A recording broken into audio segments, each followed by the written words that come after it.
Domestic violence has actually declined since 1994, but we seem to be leveling off. Are we not talking enough about reporting, conviction, sentences? What are we not talking about? Well, we're always concerned about the lack of reporting. They're striking the stage now, but earlier this was a good-sized crowd.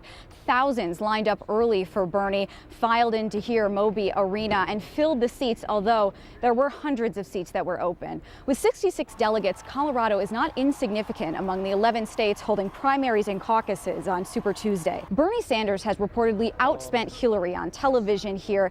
Even still, in a one-on-one interview, Sanders stopped short of calling Colorado a must-win. Nothing is a must-win. If you have a bad night Tuesday, if Hillary wins, will you suspend your campaign and... No, of course we will not suspend our campaign. I can read the quote. Better inform the public about the DA's role in prosecuting or not prosecuting police misconduct. But as you know, the district attorney's office already releases very lengthy reports, 14, 15, 16 pages long. So what would you do differently there? We've been all over the South Metro area today. This is by far the worst. It is by far the snowiest and by far the windiest. 9 wants to know investigator Whitney Wild broke news of her arrest this morning and talked to her tonight in jail. I never met John Kaiser at all. 45-year-old Maureen Moss is speaking out from a Denver jail. Roughly a month after accusations surfaced, she faked signatures for Republican U.S. Senate candidate John Kaiser. Accusations, she says, are true. I have 4 signatures, yes. Moss is facing 34 felony charges for forgery, 1 for each signature. Each charge carries a penalty of 1 to 6 years behind bars. Arrest records say Moss's employers noticed something fishy with the M's on her petitions, approximately halfway to 3/4 of the way through the campaign. They confronted her and wanted to give her an opportunity to come clean. At that point, I did deny it. 9 News reporter Whitney Wild broke this story earlier today and now has this update. We spoke with Officer Luis Padilla on the phone and asked him if he'd worked with the marijuana industry. At the time, he told us he didn't, but a tape from the investigation tells a different story. Video evidence shows Luis Padilla in a Denver police uniform walking into an unknown location counting cash. According to a police document, that was payment for security services for a pot company. The owner of the grow site confirmed he hired a company called Police Protective Services, which is operated by Lou Padilla, a Denver police officer. Providing security for the marijuana industry is off limits for DPD cops, even while off duty. Further, Padilla's company wasn't licensed, and neither were the security guards. He's a convicted felon who spent years as a drug addict and a gang member. He is also the son of Lieutenant Governor Joe Garcia. He lives in the governor's mansion compound, a property that technically belongs to taxpayers, you. Some may see that as a problem. Others see it as a family making the best of a tough situation. 9 News reporter Whitney Wild worked on this story for more than 2 months and has this exclusive interview with father and son. This is an odd situation. You have my dad who's up here, and then you have me who's down here. It wasn't always like this. Adopted at 3 years old, Joaquin was once skittish and shy. Joaquin was always a kind of a quiet, and believe it or not, a very small, thin, frail little kid almost. Yet thin and frail eventually turned into tough and violent.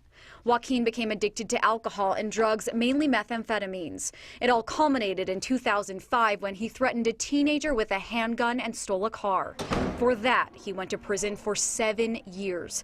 2 years ago, Joaquin went in front of the parole board Garcia, DOC number 1300987, and convinced the members to let him out before his mandatory release date, or MRD. And why is it that you think you should be released prior to your MRD on parole?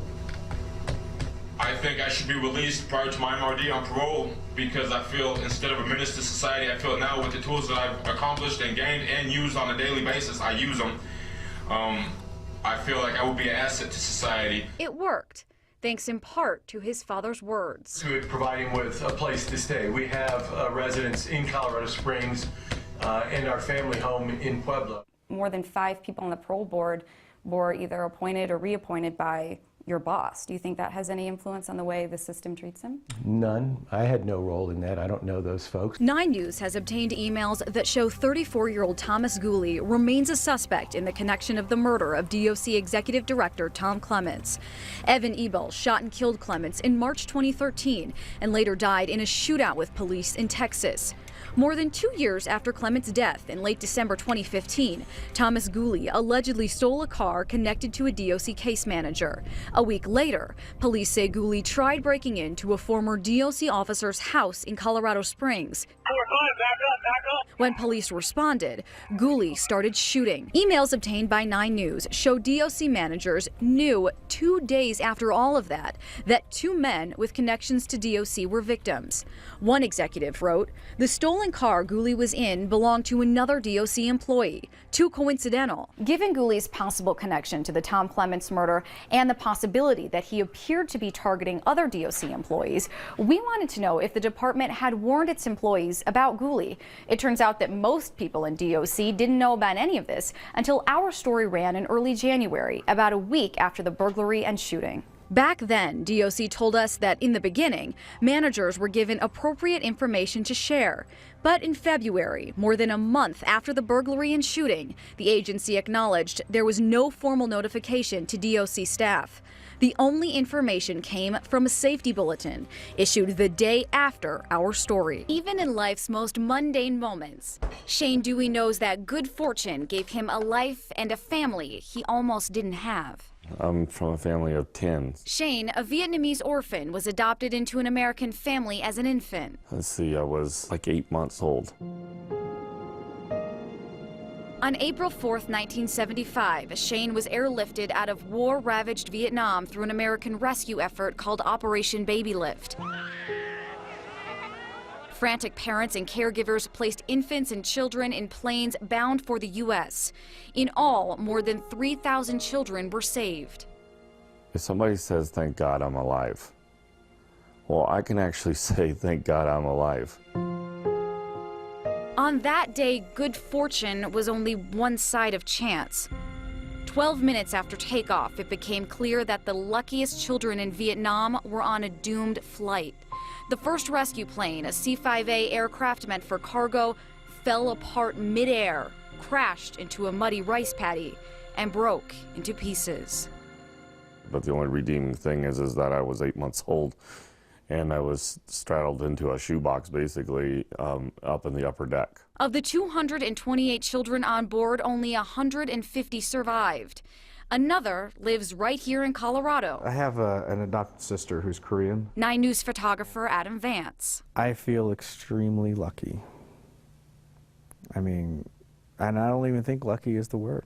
Stories like theirs have been chronicled in documentaries, magazines, news pieces. They share so much, but haven't been close enough to touch in 40 years. And there's that moment of like, what? Are you kidding me? That's him. That's me. Oh my gosh. Isn't that crazy? There's Shane, leaning on Adam in 1975. I could feel all the blood rushing out of my head, you know, and thinking, oh my God, no way. There's no way that that's true. You know, you don't think about that you're going to meet the kid that you sat right next to. For both men, Chance has been a guide and has brought them each love and family.